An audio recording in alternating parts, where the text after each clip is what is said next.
네, 여러분 안녕하십니까. 다산TV 다산신부름꾼 진기동입니다. 민생이 개혁의 기본이다라는 이야기를 여러분과 함께 나누고자 합니다. 채널 구독, 좋아요, 알림 설정 부탁드립니다. 네, 18세기 후반과 19세기 초는 조선 봉건사회의 해체기로서 봉건적 병폐로 말미암아 도처의 말기적 현상이 나타나고 있었습니다. 대외적으로는 과학과 석유, 물결로 새로운 시대라는 과제와 더불어 이에 대한 첨예한 갈등의 시기였습니다.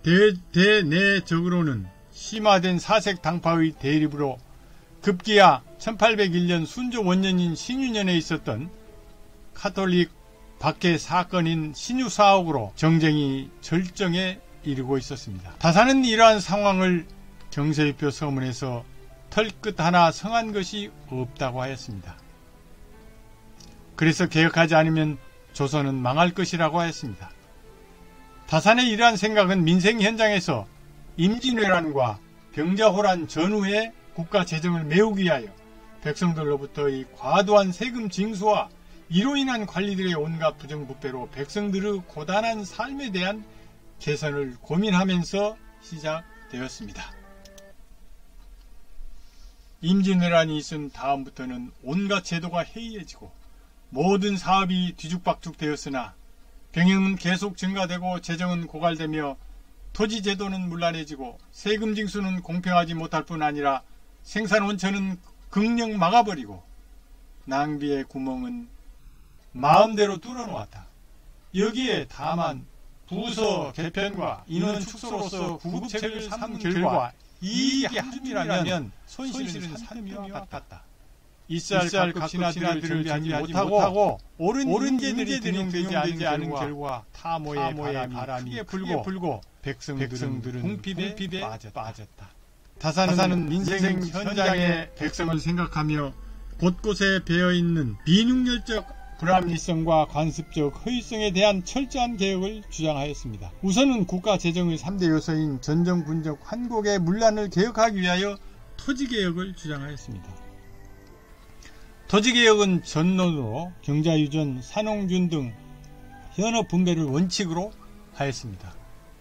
이뿐만 아니라 경제정책의 핵심을 이루는 화폐의 중요성을 강조하여 화폐 제도의 개혁을 주장하였습니다. 화폐의 유통은 바로 세상을 다스리는 일로 연결되는 사실을 적시하면서 조세도 화폐로 납부하도록 해야 할 것을 주장하였습니다. 다산은 전통적 권위를 거부하고 새로운 의식과 제도를 추구하는 개혁적 시각으로 전통의 본래 가치를 다시 회복함으로써 그동안 묵은 폐단을 제거하는 다산식 개혁이었습니다. 본래의 실상을 밝힘으로써 현재 왜곡된 지식체계를 개혁하는 것이 진정한 미래를 위한 길이라는 것이었습니다. 따라서 다산의 개혁사상은 본래의 공자와 맹자로 돌아가는 길이면서 동시에 효율과 합리를 추구하여 미래 이상을 지향하는 다산식 개혁이었습니다. 다산식 개혁은 다산의 독창적 방법으로 천주교 교리 영향을 받으면서도 천주교 교리를 내세우지 않고 또 유학자로서 유학의 정통성을 내세워 배타적인 폐쇄성에 사로잡히지도 않았습니다. 다산사상의 혁신성과 독창성은 바로 실질적인 민생 현장이 그 배경으로 그의 창조적 사유에서 나온 것이었습니다. 특히 다산은 유배 18년 그의 못다 이룬 꿈인 나라다운 나라, 백성이 주인되는 세상을 위하여 600여 권의 책 속에 그의 주장과 생각을 펼쳐놓았습니다. 사서육경의 경학을 통해 무엇보다 목민자는 자기 수양으로 마음가짐과 몸가짐을 바르게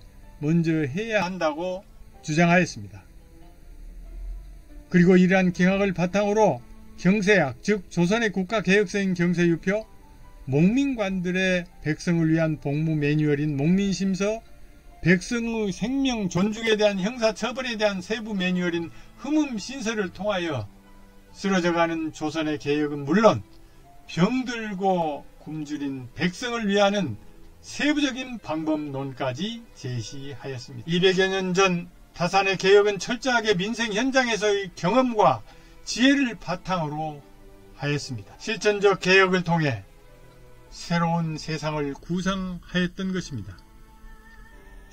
오늘날 새로운 시대, 새로운 개혁은 과연 어떻습니까?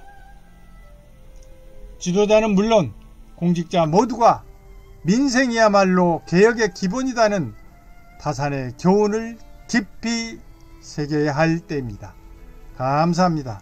다산TV 다산심부름꾼 진기동이었습니다.